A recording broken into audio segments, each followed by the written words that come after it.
કનકભાઈ બારોટ. બારોટ સમાજ દ્વારા એક ઇતિહાસ વર્લ્ડ રેકોર્ડ બનાવવામાં આવવાનું છે, શું કહેશો?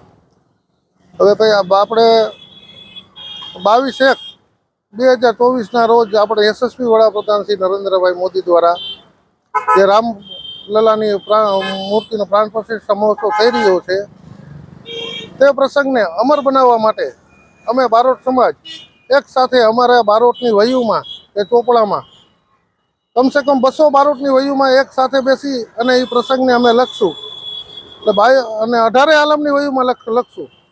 આ વર્લ્ડનો પહેલો એવો પ્રસંગ છે જે એક સાથે 18 બારોટ સમાજની વયુમાં લખાણો હોય.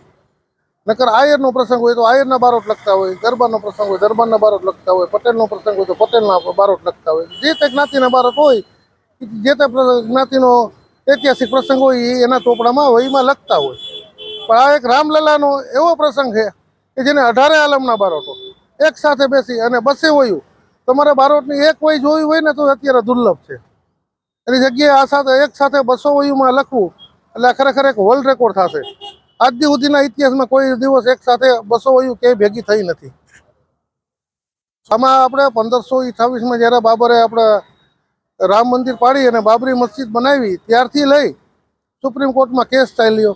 પછી રામના વંશજો કોણ એ સુપ્રીમ કોર્ટે પૂછ્યું ત્યારે આપણે જયપુરના મહારાણી દીપાકુમારીએ અને એ લોકોએ એની વંશાવળીના આધારે સાબિત કર્યું કે ભાઈ લવકુશના વંશજો છે અને સાબિત થયું કે ભાઈ રામનો પરિવાર એ એની વંશાવળીના હિસાબે જ નક્કી થયું.